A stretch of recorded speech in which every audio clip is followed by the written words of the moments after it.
didn't lose everything in your divorce. As you can see, I've been acquiring assets. By sacrificing so much.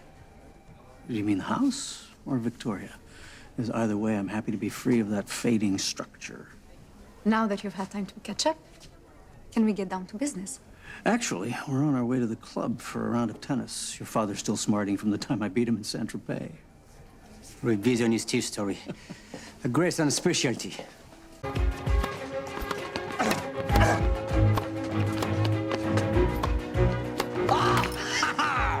That is match! You've lost your touch, my friend. I'm surprised you still have your competitive spirit.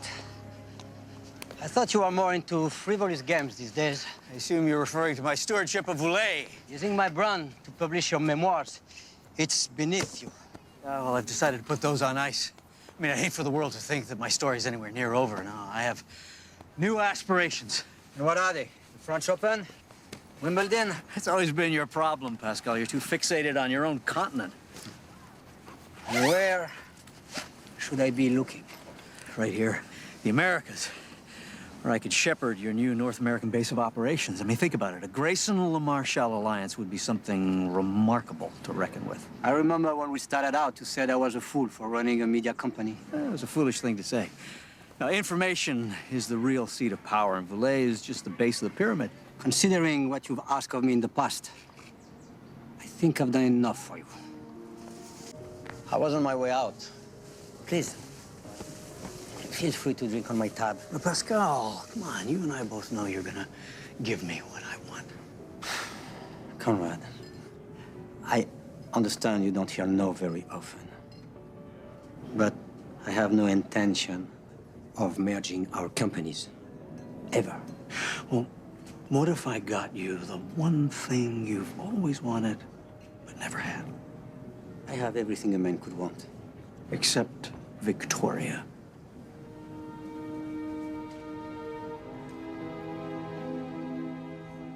Numbers change. It's a savvy move, Pascal, indulging your daughter while creating a handsome quarterly write-off. Is this true? This is why I said business wasn't for you, sweetheart. You're an evil man. Now, this from a woman who fired my son to save her company, whom you're more than welcome to reinstate once I moved into the LeMarchal Manhattan headquarters. That's assuming we now see eye to eye, Pascal. Are you sure you want to go down that road? Because it goes back 20 years.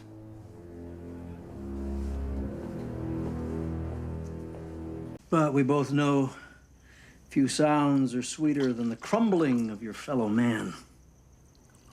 I have everything handled. There won't be any fallout. Just stay calm, and it'll all be fine.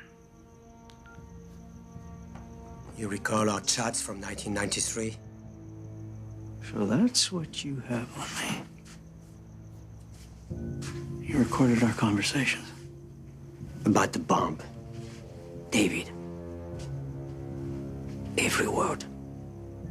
You're on those tapes, too. But I control what the world hears.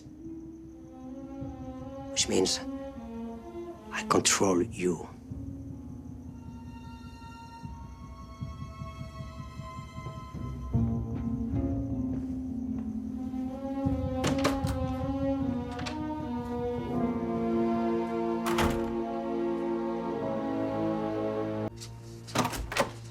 Daniel! I've got a problem.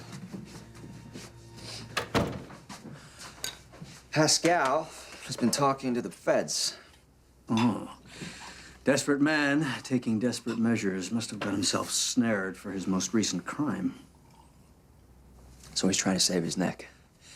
But with what? Well, for starters, evidence he has on me that I've tried unsuccessfully to retrieve. But if I'm still a free man, it's obviously not enough. You coming to the launch tomorrow night? Well, seeing as I now have sizable media holdings, it wouldn't do to miss it. I think that's where Pascal plans to drop the hammer. I've arranged for my friend over at Interpol to be standing by to extradite him back to France for cooking Boulet's books. Oh, and you need me to get him to the airport because you can't absent yourself from your own event. Well, if he's gunning for you, he'll have to follow wherever you go.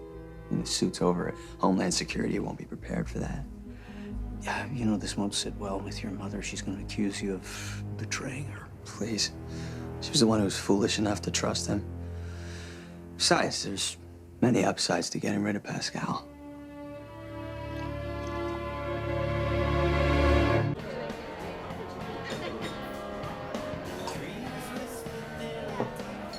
Mr. Mathis.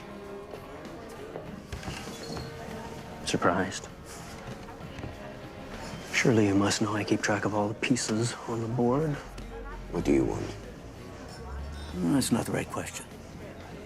It's what you want. Pascal LeMarchal? I assume your return on the heels of his arrival is no coincidence. You've learned the truth about him. Well, why don't you tell me? You seem enlightened on these things. Well, you, on the other hand, are fumbling through the dark. I'm afraid Pascal has already paid a visit to Mr. Czerny.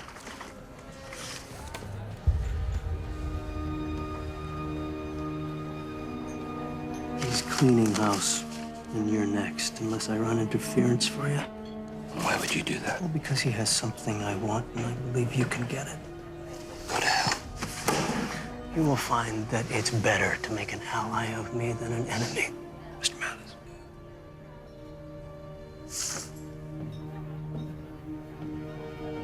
Since our last meeting, you seem to be avoiding me, Mr. Mathis. I'll let you know when I have what you need. Oh, well, when will that be? Because as I do my part to keep Pascal on his heels by besting him in business, you seem more interested in abandoned Midtown buildings than the task at hand. Well, I have other interests that don't involve you. Not right now, you don't. Or were the photographs of Oscar's dead body not enough to compel you? If you're so eager, why don't you take care of Pascal yourself? I don't even get my hands dirty when driving. You have one day before I alert Pascal to your presence. Unless, like Oscar Chapman, you want to flee and live your life as a woman. You're certainly acting like one.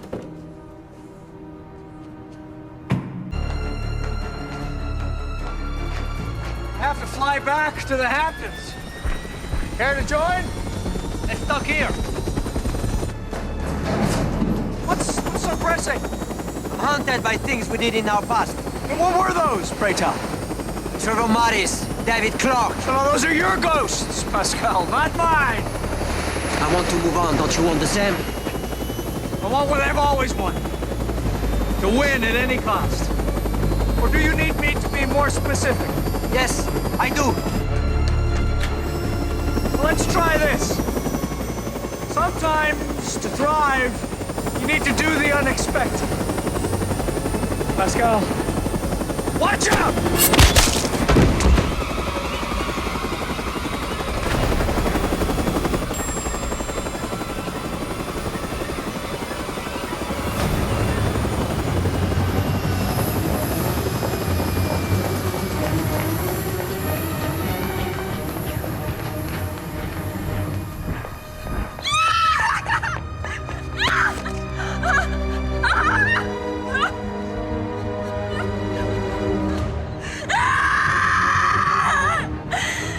We'll call 911.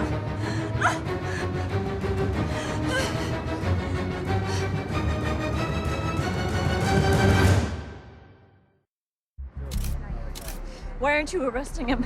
For what, my dear? As I was telling the detective, Pascal wanted to talk, and I offered him a ride to the Hamptons. He stepped back, and I tried to warn him, but it was too late. You can't believe a word he says. The pilot corroborates his story. It's a damn tragedy. No!